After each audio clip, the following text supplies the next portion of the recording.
101ESPN.com presents the Redbird Report.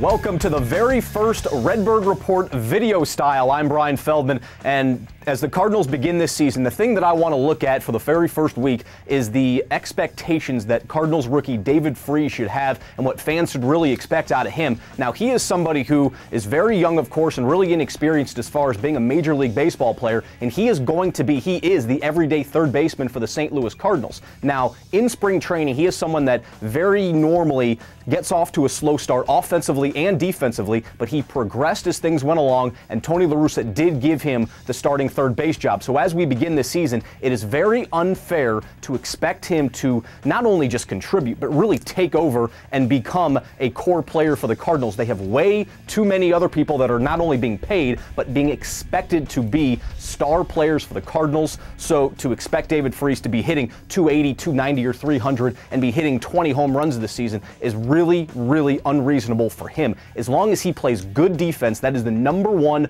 most important thing for David Freese to begin this year, because as Dave Duncan knows, this is a ground ball staff. He wants his starting pitchers, and Chris Carpenter, Adam Wainwright, Kyle Loesch, Brad Penny, and Jaime Garcia, to get ground ball. So as long as David Freese plays good defense, that is the very first and most important thing for him. Now, he did have some errors in spring training, and that's something that normally I guess you would get a little bit concerned about, but with David, the issue with him is he always has been a good defensive third baseman, so you don't need to be worried about it, because as time moves along here in the regular season, you know that he's going to get more of a groove. He's probably a little bit nervous playing in front of so many fans and being the expectations of having those expectations of being the everyday third baseman. So as long as he makes progress and he gets better defensively, then that is the number one most important thing for him. As far as offense goes, he's going to be hitting 8 most of the time, and he could hit probably, if he stays in the 250, 255 range, he'll be okay. He just has to contribute. He is capable of doing more, but he just needs to contribute right now. If the Cardinals are relying on David Freese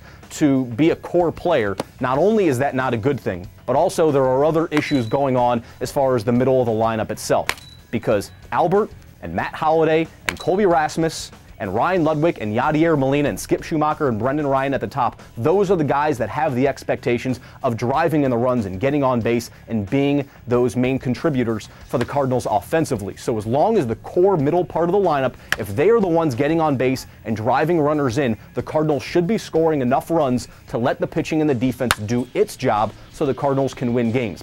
It's the very first Redbird Report on 101 ESPN, video style on 101ESPN.com.